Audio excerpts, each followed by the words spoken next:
Oi, gente. Assaltaram a casa do Russomano, do, dois passos do palácio do governo de São Paulo, mesma área ali, né, do Morumbi.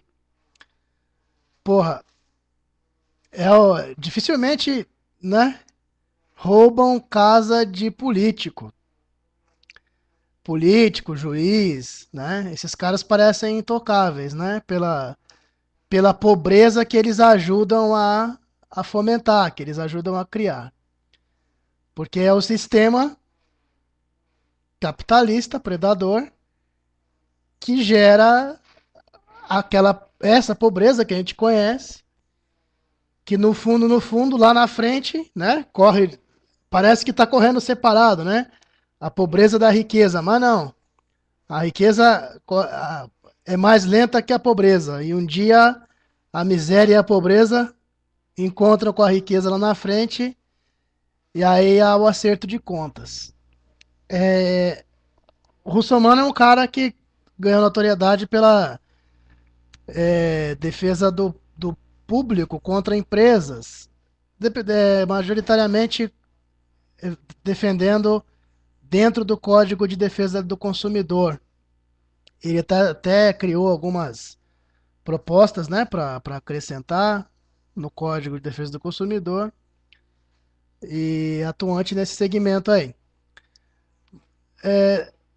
Na verdade, o que seria interessante ver que esses políticos, ele incluso, né, mora no Morumbi, para você ver, é um bairro de classe alta, altíssima. Ali não tem casa de menos de 2 milhões de reais, né? Só se salvo tem alguma favela lá perto que eu não conheço, né? E mesmo assim, uma casa na favela do Morumbi deve custar uns 500 mil reais. Um barraco. Aí é barraco, hein? Barraco com ele ponto, piscina e por aí vai. Esses caras, esses políticos, eles pagam, às vezes pagam quando são assaltados assim, como eu falei, pela pobreza que ajudam a gerar e perpetuar. Eles não fazem nada para haver uma mudança drástica, né, na divisão de renda nesse país, divisão de riqueza. Não é renda, porque renda, quando você fala, a pessoa vive de renda, a pessoa vive de bens que tem, cujos quais lhe dão uma quantia mensal que se chama renda. Acho que tem um grande erro aí entre o que é renda e o que é. Salário não é renda. Já falei num vídeo anterior a esse, salário não é renda. Salário é aquilo que te pagam pelo que você mereceu, pelo seu esforço, pela doação de parte da sua vida, a causa de alguém, que não você, né? O funcionário, vamos dar um exemplo de uma metalúrgica, por exemplo, ou então de uma montadora de carros, ele ganha aquele salário ali, é um bom salário, né? Mas ele está trabalhando para meia dúzia de acionistas que nem aqui no Brasil estão, muitas vezes, né? O acionista pequenininho, aquele que compra um lote de ações, dois lotes, isso daí não interessa. Isso daí, na verdade, o cara está investindo dinheiro em alto risco, né? Porque as empresas hoje em dia elas são muito boas em dar lucro e dividir esse lucro para meia dúzia de pessoas, que os grandes acionistas, os holders, né? Aqueles que realmente detêm a propriedade do know-how, da tecnologia de construção, de produção, mas para por aí, porque quando a empresa dá prejuízo não só para os pequenos acionistas, os grandes nunca têm prejuízo, mas as empresas quando quebram dão prejuízo para os pequeníssimos acionistas, aquele onde as ações estão pulverizadas, praticamente mercadologicamente falando não tem valor nenhum, aquela pulverização de ações, né? Não é um bom negócio você investir em empresas de grande porte e se tornar um acionista minoritário. Só é bom quando os grandes se sentem ameaçados e às vezes até oferecem uma boa quantidade de dinheiro pela sua microação, né? Mas em termos reais de mercado, essas empresas dão lucro para meia dúzia, e quando dão prejuízo não só para o minoritário, mas para a população inteira. Né? Que daí o governo entra com o dinheiro do cofre público para bancar o prejuízo de meia dúzia, na verdade, de milhões de pessoas que foram investidores ali, e aquela meia dúzia de acionistas sai numa boa quase sempre. Não só no Brasil, no exterior também. Mas por que há essa quantidade absurda de gente pobre? Simplesmente porque tem duas, três, quatro famílias que detêm a propriedade, seja de terra, seja dos processos físico-químicos, e desses processos físico-químicos gera-se os processos de construção. Eu estou falando que a indústria, simplificando, a indústria depende de gênios. Né? O desenvolvimento tecnológico depende de gênios. Esses gênios, antes europeus, agora estão na América, nos Estados Unidos da América do Norte. Claro que tem muito gênio europeu ainda, né? E esses gênios produziram a tecnologia que hoje toda a base de toda a tecnologia que nós conhecemos hoje tem mais de 100 anos. Tudo começou lá. Processos tecnológicos, de microtecnologia, processos brutos de produção de aço, de produção de alumínio, né? Produção de vidro, de plástico. Isso é tudo ou desenvolvido na Europa ou desenvolvido nos Estados Unidos. Não dá para fugir disso daí. Eles detêm a indústria mundial. Inclusive, quem acha que o Brasil tem indústria nacional não pode se amarrar, pode se jogar no poço, porque não tem indústria nacional. Nossa indústria é deles. Nós somos um mero campo de produção terceirizado. Nós, não só o Brasil, mas os países ditos do terceiro mundo, é que bancam o desenvolvimento e a riqueza dos países lá do norte. Geralmente estão no norte, né? Não tem nenhum país poderoso aqui no hemisfério sul, né? Até porque quase não tem país no hemisfério sul. Se você for ver, ficou tudo lá pro norte mesmo. As massas de terra, né? Pelo menos as visíveis. Então, esse senhor russomano que sofreu esse atentado, como ele diz, né?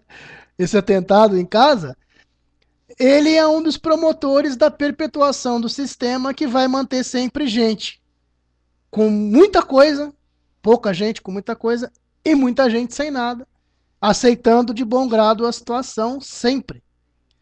Eu já falei de onde surgiram as favelas do Brasil em outros vídeos, vou falar de novo.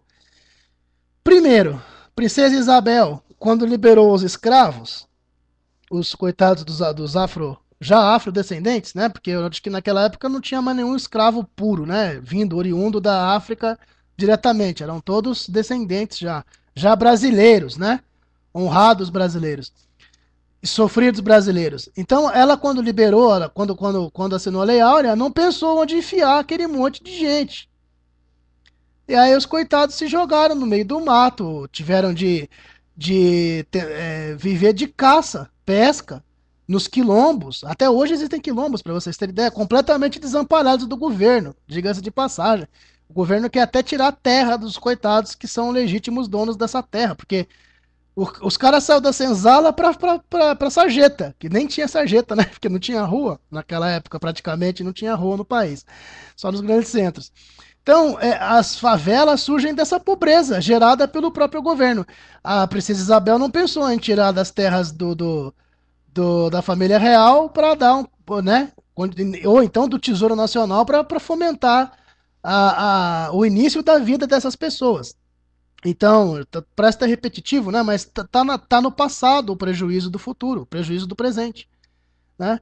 A gente precisa lembrar da onde surgem os pobres miseráveis. E os outros pobres miseráveis que ainda estão nas favelas hoje, você vê que a maioria de favelado é negro, infelizmente, né? Tem alguns poucos que conseguiram, né, não viver em favelas. E aí o governo ainda no século XIX, né, já no século XIX, para você ver como eles tinham ódio dos africanos, os nossos governantes, eles, ao invés de dar emprego para o africano, pro descendente de africano, chamou os europeus e os japoneses para vir para cá. Para matar mesmo, era um complô para matar os negros, né? Você pode ter certeza. E os outros pobres, coitados, habitantes de favelas, são oriundos da grilagem de terra. Eu não sei se vocês veem essa novela aí, a Araguaia, tem milhares de Max Martinez por aí, expulsando as pessoas de suas terras, que às vezes estão lá secularmente já, né, habitando há 200 anos, desde da posse da terra, dos seus antepassados, até o presente momento, ou 20 anos atrás, ou 30, e foram expulsos. Né? Às vezes pelo poder público, tá? Poder público, em nome de grandes grilheiros que usam o poder público para tomar posse legal da terra. Então, enquanto não houver um entendimento de que o planeta é coletivo e nós administramos esse planeta, os recursos, individualmente, né, com foco no individual, no meu, no eu, no ego, no egocentrismo, enquanto não houver um entendimento de que tudo que está aqui pertence a todo mundo e precisa ser dividido igual, vai existir criminoso. Porque o criminoso nada mais é do que alguém que não tem nada, geralmente, né, tirando os políticos, né?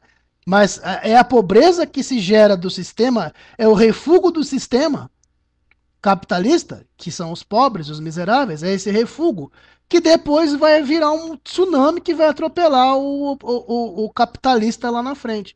Inclusive, quem acha que eu tenho isso, eu tenho aquilo, eu sou o Ike Batista, não tem porra nenhuma. Porque o sistema, do jeito que dá, tira. Né? Na mesma onda, a onda que vai, sabe a onda da praia? Ela vai, mas ela volta. Às vezes ela vai dando e volta tirando tudo no sistema capitalista. E é esses que mais precisam do sistema, do jeito que tá, com mais escravos, mais pessoas pobres, miseráveis e sem conhecimento, para que se mantenha, e mais trabalhadores braçais, mais gente para manter a riqueza de meia dúzia. Né?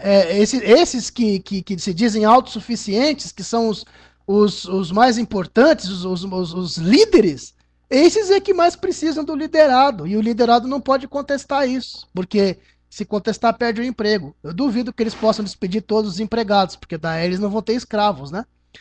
Então, se você for ver bem, quem se diz autossuficiente, líder, né, são os que mais precisam das pessoas e do sistema para que eles continuem líderes. E eles podem cair a qualquer momento. Será que dá para a gente viver num sistema desse? Será que é a saída para a humanidade? Não deve ser. Né? Eu preciso de uma revolução sociopolítico-econômica urgentemente. Senão, quem sabe agora eles entram na casa do Bolsonaro também, que deve ter bastante dinheiro, né? Apesar de que esse entrada tá fudido, né? Que ele deve ter umas 300 armas em casa, né? A não ser que os caras peguem ele dormindo, aí não adianta nada ter arma. Então, pensemos, irmãos,